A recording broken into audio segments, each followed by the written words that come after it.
Makalipas ang halos isang taon na aresto na ang isang lalaking wanted dahil sa kasong murder sa Antipolo City. May unang balita si EJ Gomez. Ikaw ay ginagawa ng martir, ikaw ay may karapatang manahimik, umuksa walang kibuan naman ang iyong sabihin. Sa bisa ng arrest warrant na inilabas ng Regional Trial Court Branch 144 Antipolo City, dinakip ng mga pulis ang lalaking ito dahil sa kasong murder. Naaresto siya sa joint operation ng Criminal Investigation and Detection Group ng Rizal Provincial Field Unit at Taytay Police sa isang compound sa Barangay San Juan sa Taytay Rizal hapon noong Martes. Ayon sa pulisya, Enero ngayong taon naganap ang krimen. Ang inarestong lalaki ang itinuturong pumatay sa 63 taong gulang na biktima. Early in the morning, about around 7:45, he was shot by the suspect.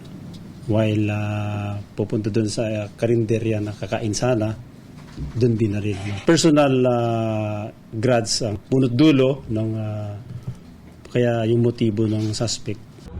Ang akusado na si alias Ruel, 45 anyos, ay kabilang sa listahan ng most wanted persons ng Rizal Province. He was identified based doon sa mga conduct ng investigation and nafailan ng kaso ng murder and nung na-release itong month, itong warrant of arrest issued by the Antipolo Court that led to the arrest of this suspect dun sa murder case.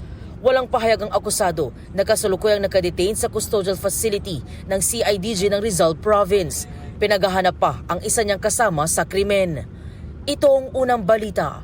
EJ Gomez para sa GMA Integrated News. Kapuso, huwag magpapahuli sa latest news and updates. Mag-iuna ka sa balita at mag-subscribe sa YouTube channel ng GMA Integrated News.